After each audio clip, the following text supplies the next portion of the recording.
Obviously, it wasn't the end result we were looking for. Overall, I think special teams played solid in the game.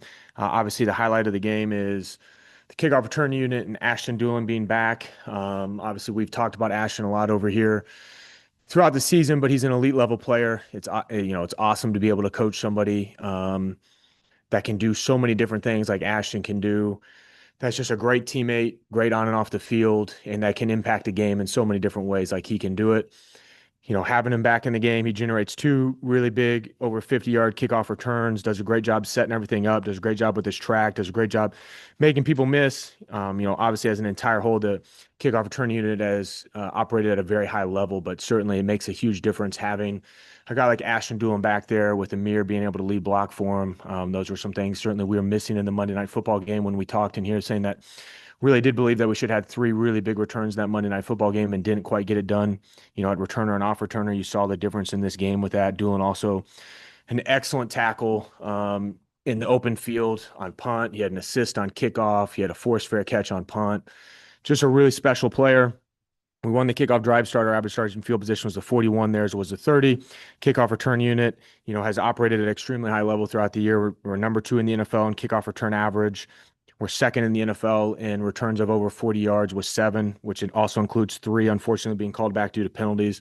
So it could be at that 10 mark. We just got to continue keeping that going forward and giving Ashton a chance to get things going. The kickoff unit end result was another solid performance. The opening kickoff that they had did get returned. Obviously, there was a penalty on the play. I think there was probably a couple different penalties that could have been thrown on that play.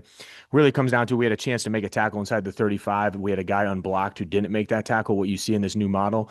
Certainly, if somebody gets out of their lane or somebody misses a tackle, there is a chance that this ball could end up popping. And that's something that did happen there. Obviously, he got called back for a penalty.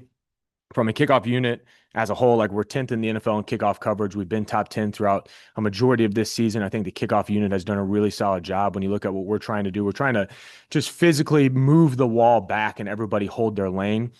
Some teams will do a lot more twist games or maybe try to avoid and run around blocks. There's high risk and high reward with that. Yeah, hey, you could completely avoid a block and make that tackle at the 20-yard line, but you could also avoid that block, get run by the ball, and now there's a seam where you can see a really big return. We've forced 94.7% of all of our kickoffs. We haven't hit a touchback since the Raiders game, so it's 11 straight games with no touchbacks. That's the most forced kicks in the NFL.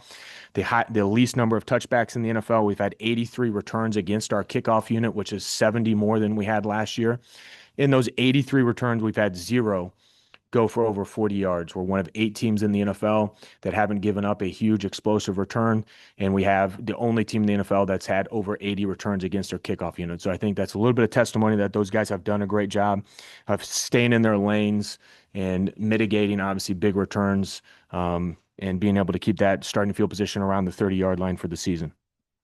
The punt team end result, good solid day, 45.5 yard net. Excuse me. Our goal and objective is to have a 45-yard net because that would make you number 1 in the NFL. On the season, we're a 44.8 yard net, which is number 2 in the NFL. We're 0.1 yards away from being the number 1 punt unit in the NFL. The season franchise record for net punt, which we set the first year I was here in 2023, is 42.8. So we are currently shattering the net punt franchise record. This is the best punt unit that the Colts franchise has ever had in a variety of different statistical categories. Rigo's close to being able to break his punt average record that he broke last year. We're breaking the net punt average that we broke, that we set in 2023, and we're number 2 in the NFL and average return, which is obviously a huge moment for us. Certainly there's been times in the past 2 years where we've given up a couple big returns, especially in moments when we haven't had Ashton Dulin. Whereas this year, the punt unit has done an excellent job all working together. We've had guys like Tyler Goodson who have stepped up to be the primary gunner in absence of Ashton. You haven't seen us give up any big returns. And it's been a really statistically really strong season for the punt team. There was one time in this past game where we didn't punt the ball quite as well as we were capable of on the last punt of the game. But you saw a rookie in Jonathan Edwards who did an unbelievable job adjusting, coming to balance, being right there in position to be able to make the tackle against an elite level returner in Parker Washington for a 2-yard gain.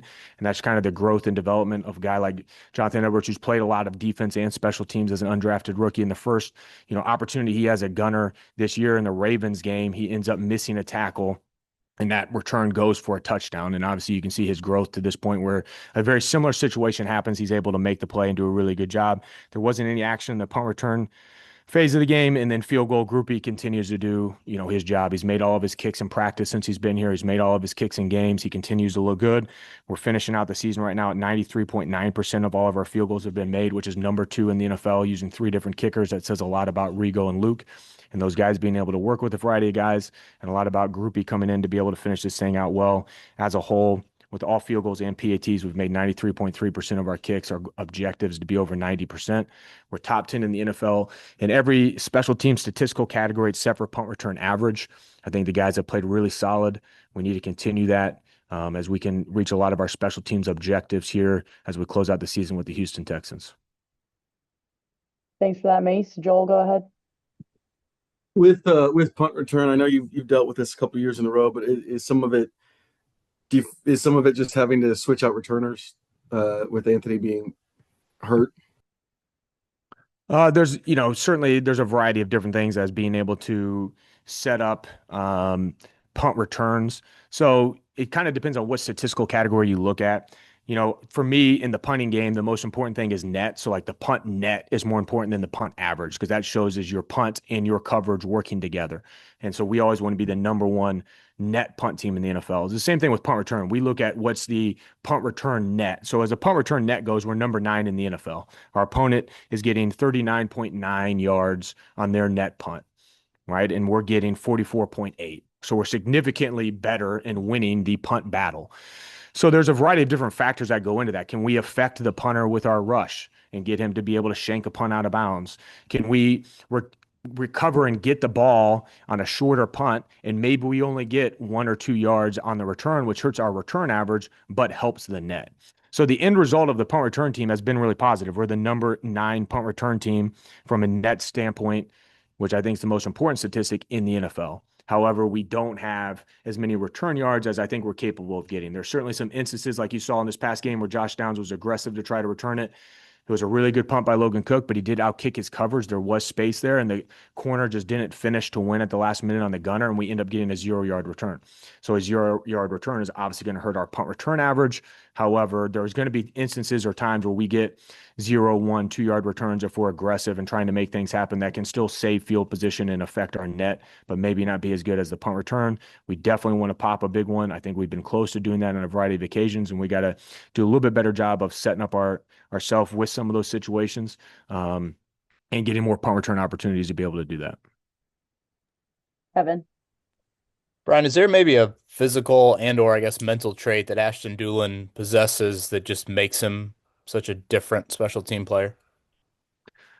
Yeah, I mean, I think that's a little bit of a complicated answer. I think it's a great question. We've kind of talked about that before. I do think he certainly has elite athletic ability where he is somebody that has really good lean mass. He's a strong wide receiver. You can see like he's a really good blocker on offense in addition to, his athletic ability. So he has good play strength in combination with really good top end speed and burst. So that combination you don't see in a lot of guys where they have really good play strength and they can win at the point of attack, but they're also have this elite top end speed and can really burst. So that makes him certainly a lot different than a lot of other athletes you're going to see.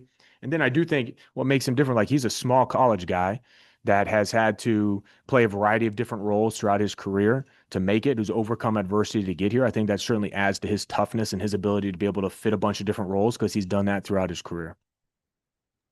Couple more, Chap. Yeah, Mace, always enjoy listening to you.